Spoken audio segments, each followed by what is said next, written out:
for my tardiness. We will go ahead and get started. A copy of the open meetings law is on the wall over there.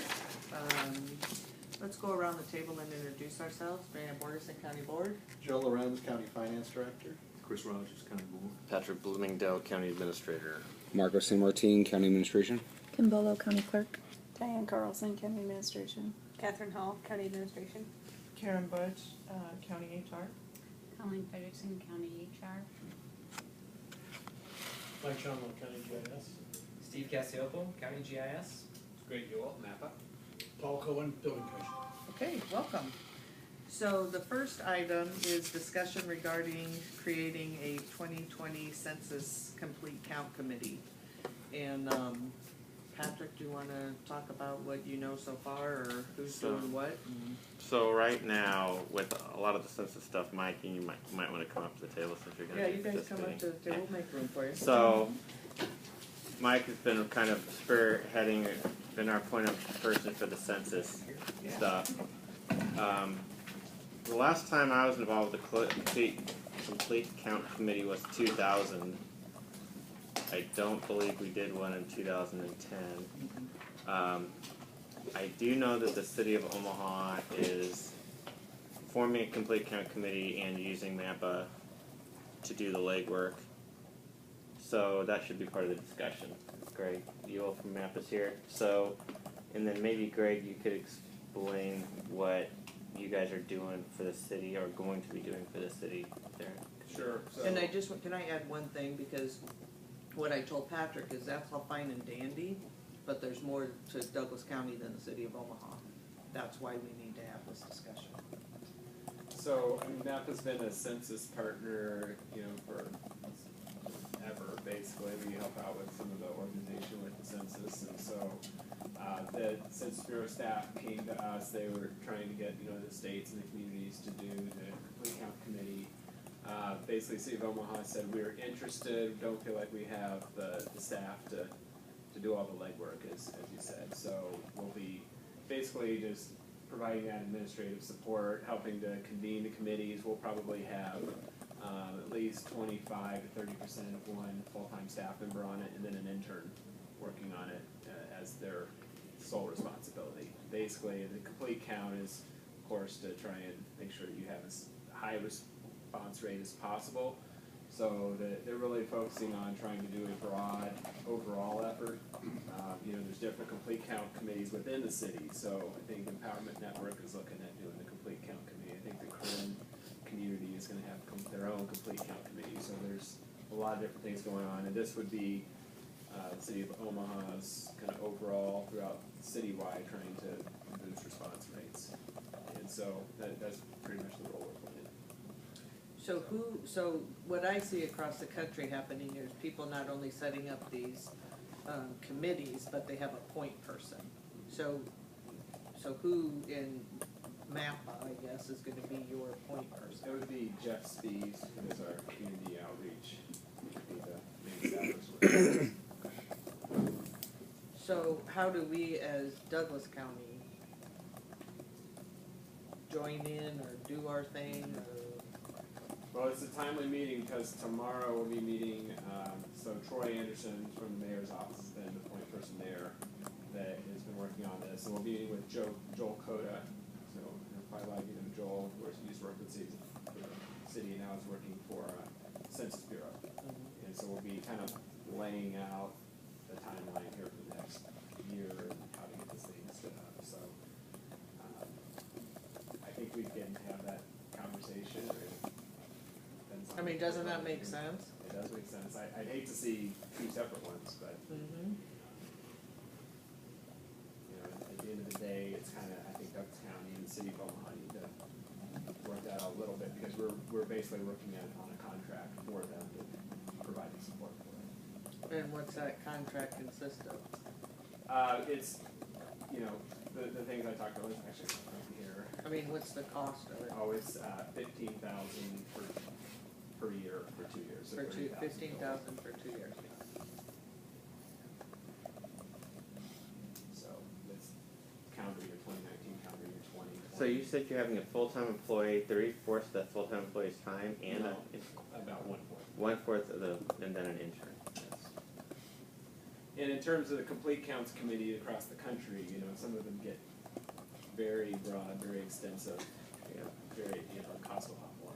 This, I think, is probably pretty low on the overall complete count committee. So that pays scale. for your people's time and for the resources? Well, it's, you know, as a member of government, they get Oh. some of our dues that goes worth it. You know, I think it's important that it be an integrated process because there's some interlocal agreements. Number one, the library agreement that is based on a proration of funds based on population of the city of Omaha, population of, you know, unincorporated Douglas County or non-Omaha. And there's also other things that we look at, potentially talk about population on like the 911 interlocal, you know, percentage of Omaha versus percentage of non-Omaha within Douglas County that is used to determine certain expense proportions. So it would be good if we were all on the same page as to the numbers. And how do we work it for, like, you know, we still have the Ralstons, the Valley, the Waterloos, the Benningtons? You know, how do we work getting them on board too? Because again, everybody's a part of Douglas County. So have we had conversations with them at all? I have not, I don't know, the Census Bureau is really the one driving it, so I don't But that know. wasn't brought into the discussion with them? Not of the complete Okay. count committee, because it is something that has to be designated by the chief elected official, so it's really, you know, the mayor's call and the chairperson board is the one who actually announces that we're doing a complete count. And we'd have to get these other communities involved. That's it, we figure slap up some. Yeah, Bennington. Well, I'll reach out to them and ask them if they've had the discussions. But then, again, we would want that to be coordinated with what we do, because the two things that Joe talked about directly impact them too. Yes. Well, I will work on a resolution with Mike Sean-Law's help and include in that for 2 weeks, and include in that that we would, our intent would be to try our best to coordinate with all of the cities within Douglas County, and our intent would be to have MAPPA support us through a separate in local agreement that we could enter into.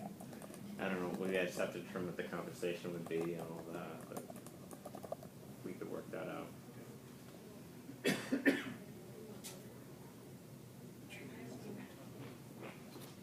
Well, So I was asking, we've been talking with some of these communities already on providing geographic data for the census on their behalf, and maybe those discussions are the same person.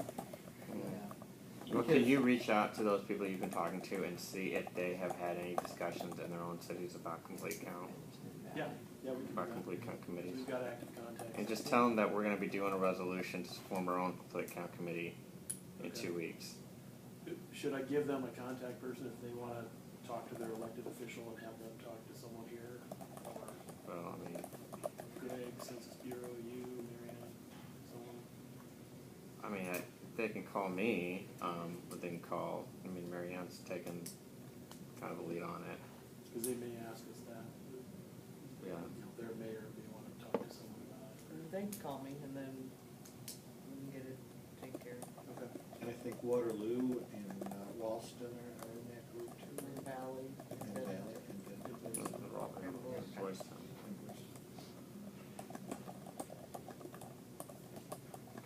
Okay, so now circle back with Mayor's office and Joel. Yeah, let them know what we're doing. I know we kind of talked a little bit about, they'd be appointed membership on the committee, and the Census Bureau has different areas that they recommend, you know, media representative, education, universities, these different areas, and so they're kind of going through and populating that committee out. So If you could find this out would be who expanded was on that, that. grow that. do you know, they're in the process of formulating that committee now? We were gonna talk about our meeting tomorrow. So Alright, can you kind of let me know what they come up with?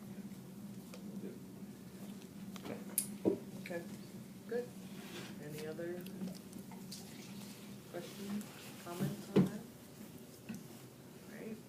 Alright, the next one is, discussion regarding adding MAPA employees to the county health insurance. Thanks, guys. So we've talked about this in the past. I know that Douglas County Housing Authority in the past has requested it to come have their employees join our plan. I've talked with Blue Cross Blue Shield, and the issue with DCHA and also with MAPA is really the stop loss.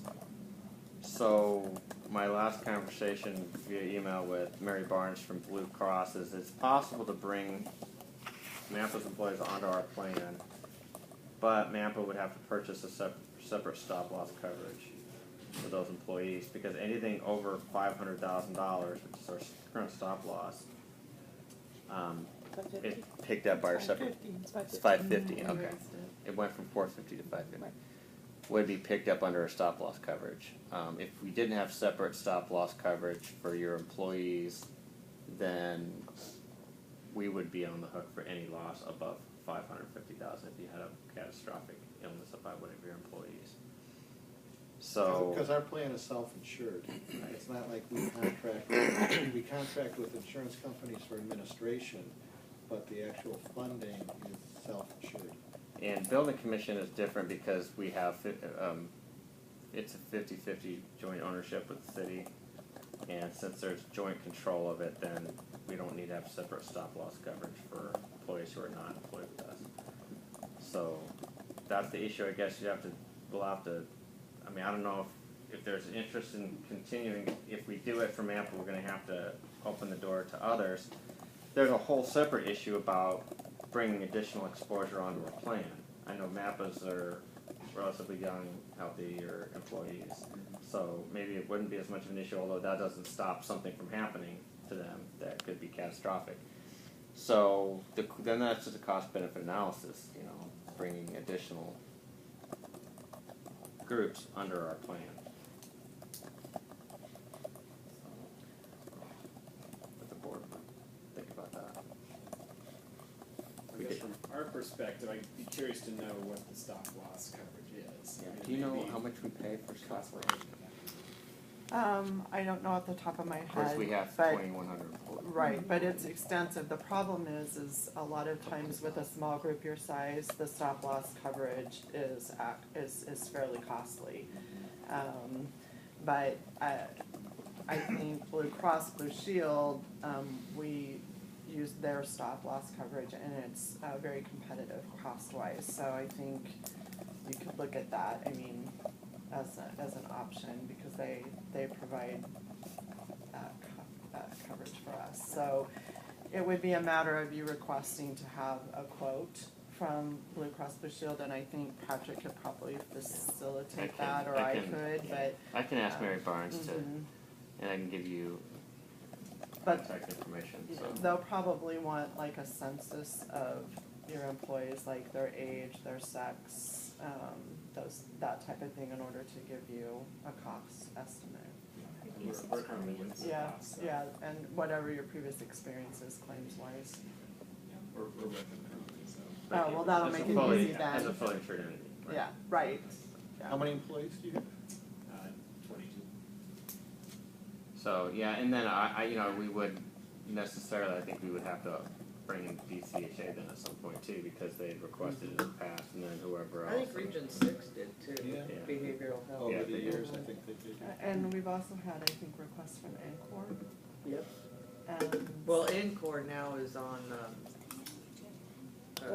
Central States or whatever, like Team Care or whatever. Oh, they they went call with it. Team Care. There's only a small portion of their employees that aren't, the rest of them are. But NOAA would be the other Okay. in region behavioral health. Yeah. But your premiums are what? What do your employees pay? What do they pay? Yeah. Employees are covered, Okay. 100%. Because under ours, they wouldn't be. It's 93%, 85%.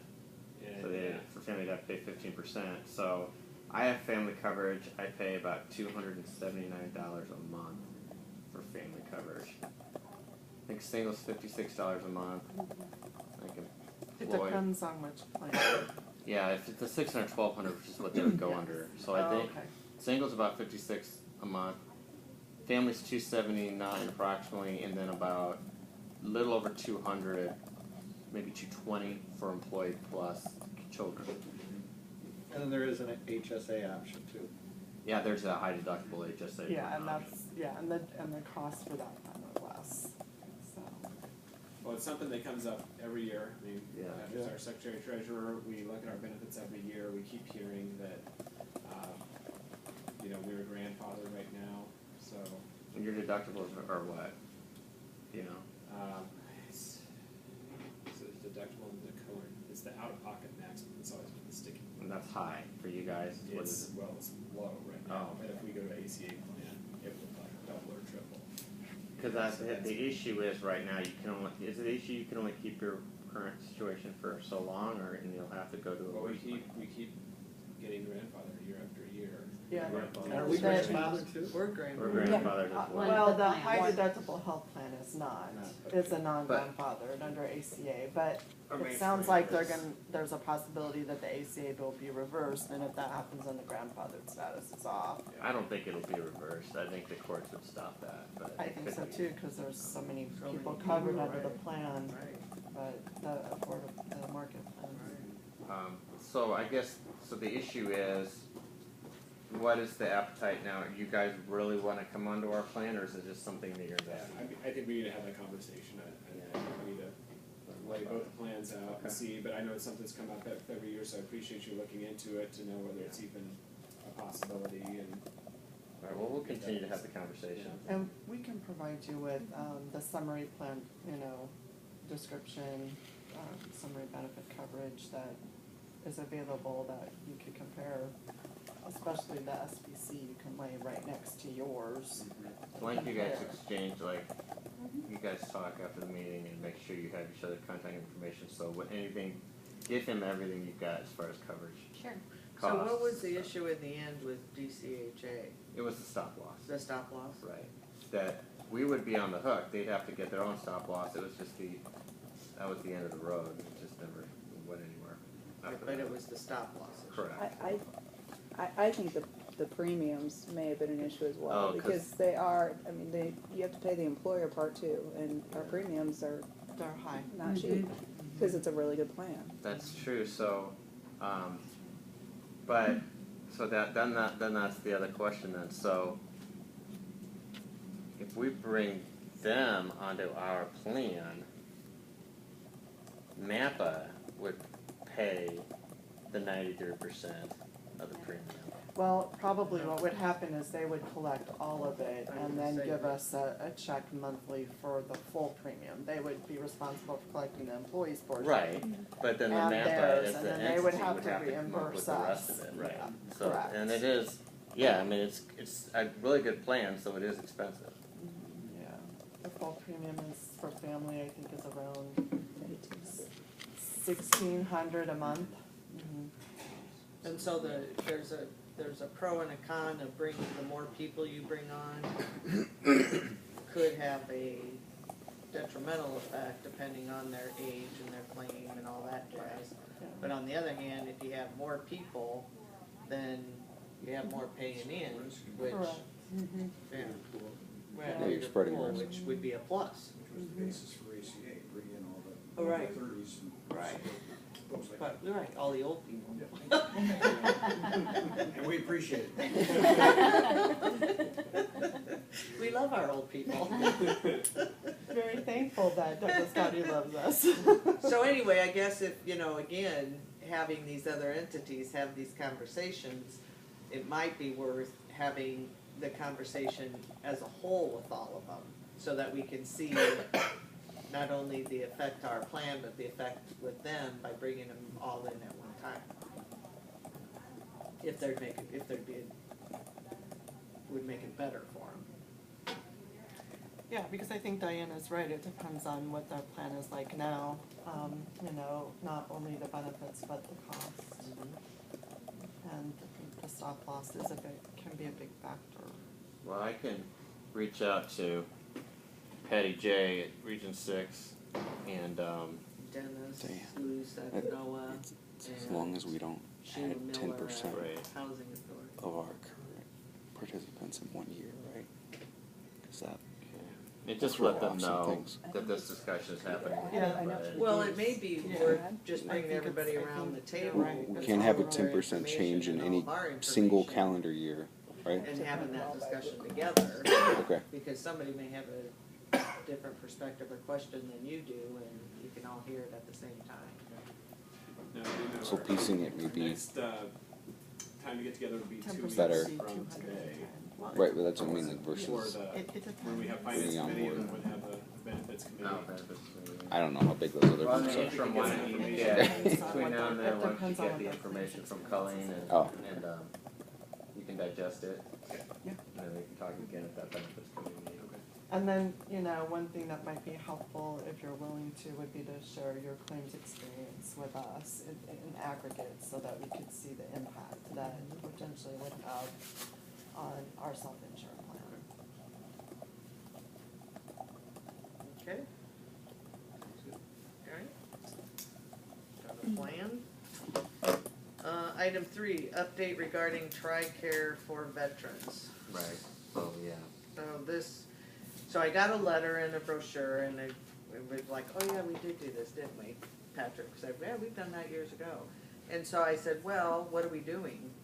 How are people using it? Are we, do we promote it? If not, let's get a better promotion of it. So that's what I wanted this on the agenda for.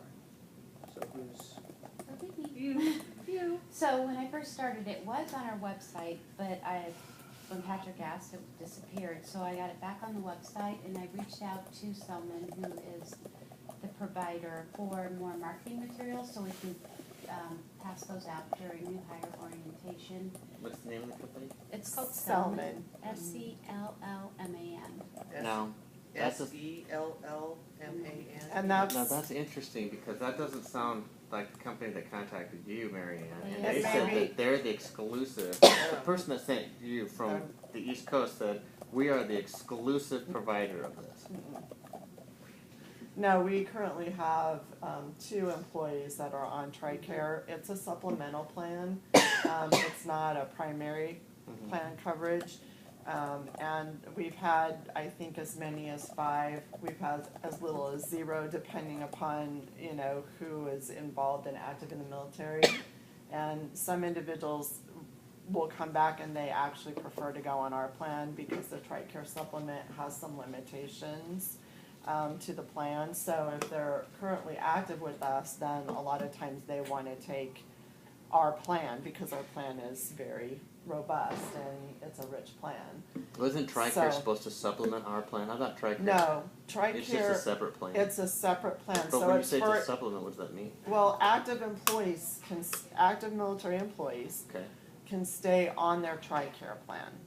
And then there's multiple plans that you can get through the military, and the price varies greatly depending on which plan you select as far as the cost to the military individual or retired military individual. So then these supplement companies are out there and they provide different varying supplements. So we've been with Selman for as long as I can remember. I went back and looked, and I couldn't even find the original contract, but we've been with Selman for since I was here in 2008. That's who we used.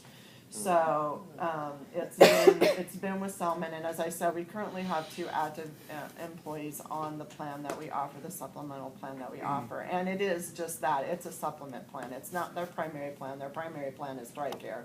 They buy the supplement just like you would with a Medicare. You would buy a Medicare supplement. It picks up the costs that the main TRICARE policy doesn't pay. But the TRICARE policy, the main one, is through the military. It is through the Yes. military. So I'm gonna have to talk to this guy that sent that correspondence because This is different.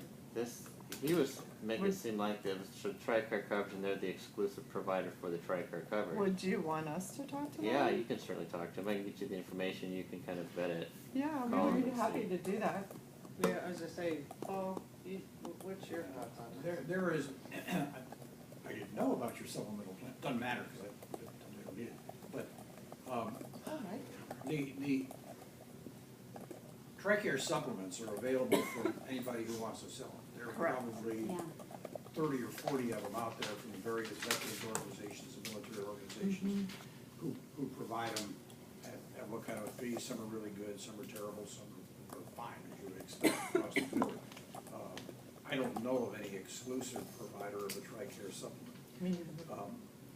TRICARE, as you all know, for employees, I guess they have an option when they come in.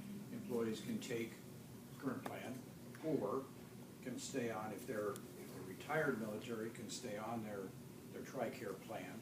And you're right, it comes like now, it's like a smorgasbord. Pick one and however much you want to pay, that's what's covered.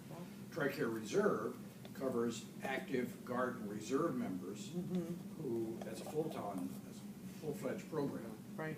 But that comes at a premium. It does, it's quite And expensive. and those premiums vary, just like every other program, depending on which piece of the table you take. But it's still less than what an individual could buy it for on the market, or even in some cases, what employers would pay to cover Who it. provides that? The federal government, Yeah. it's part of TRICARE. So And- I'll have to go back and take a look at that correspondence, because I can't imagine that this guy was talking about the main plan. So why would he market it as an exclusive provider of TRICARE? I'll have to go back and. Because it's not.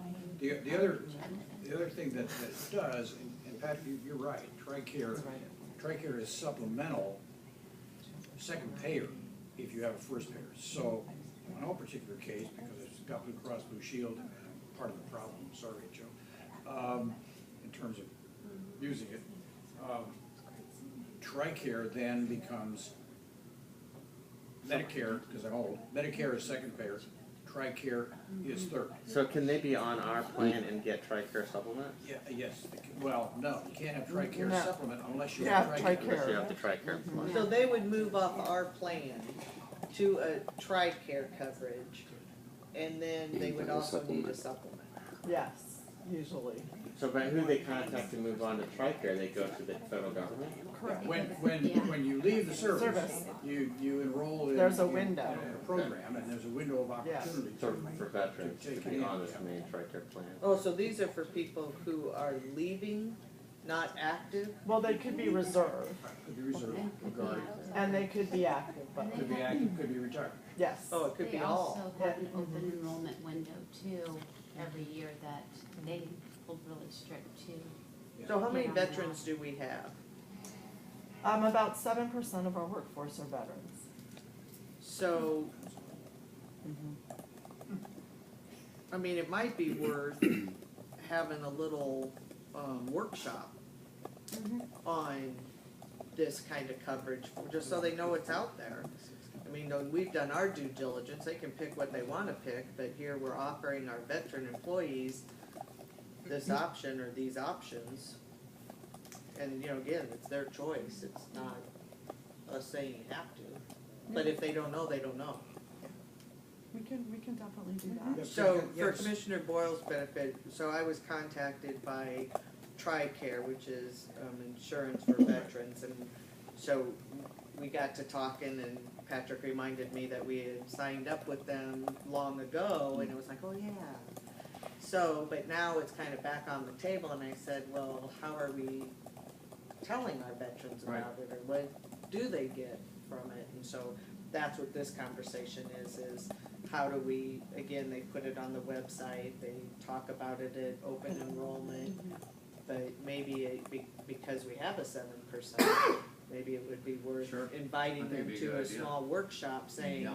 here's what we have to offer for them, so. That'd be good. Karen, do you know how many military spouses or veteran spouses we have? I don't have that number readily available. I mean, we can get that information. Yeah, that would be good, I know that usually what happens is when an individual is like, if they've been on active duty and they're coming off active duty, they usually contact us. They wanna know how much our insurance costs compares to TRICARE. And they're looking at the supplements and they ask about ours, and I'm sure they're looking for other supplements that are also available, because there, as you said, there's a big difference in the cost. And, as I said, most of them opt back into our insurance plan, and I think by the time they look at what TRICARE covers and then the supplement and what they have to pay for those coverages, and then compare it to our coverage, I think they're generally finding that it's better to be on ours, but I agree, it's a good idea to do the workshop, and just reach out to those individuals and let them know, especially as we're approaching open enrollment this year. That would be a good idea to educate individuals, but I don't know off the top of my head how many of those individuals that are veterans have spouses or other dependents. Well, that are veterans too, is that what you asked? Yeah. They'd be covered. Yeah. They'd be You know, covered. so if you've got somebody who's stationed out at Offutt in Fifth Wing, and we've employed him, she's out at the wing, so now you've got, there's an opportunity there for the spouse to be covered with a supplement that you offer that they may not know about. Correct. Okay, all right. Yeah, and so it may take us a little bit of information to find those, because we don't generally know where spouses are employed. Right. Right. So, but we know who the veterans are, we can reach out to them and get that information. Or, but then that, we wouldn't know if an employee has a spouse that's a veteran. Right. So we would have to ask that question. Yeah, As we're well. gonna have to ask. Okay, We'll probably have to do like a quick survey to the employees. right, right. Yeah, that'd be fine. Just marketing, yeah, just marketing, just so. And have we gotten the marketing materials from Not them? yet. Not them? Might reach out for that and I haven't received it yet. Did they give you an idea of what, was it like brochures It would be a or brochure, brochures? yeah. Okay. So I don't know if they're sticking it in snail mail, cause I asked them, I needed them for a new hire, Yeah, so. okay. As I said before, every Do our veterans association people already have it? has a plan. Huh? And they do? I got a military Our officers veterans group, association. I mean, our department? They I wouldn't took that before I necessarily got have our TRICARE, so I supplement, they was may the have best plan going, other it was supplements. relatively Oh, inexpensive. okay. Right. Air Force Association I'm sure has they one, have AUSA, Army Can they United help States with has this? one, you name the group, they're out there. And, probably all insured by 3 or 4, but they just have different names. Right. Right. So it's kind of TRICARE for all. Did I say that? Okay. All right, well, good, let's do that then. But we'll go back and. I'll you'll- take a look at that Okay. correspondence, get in touch base with you. Okay. Okay, thank you. All right, anything under other business?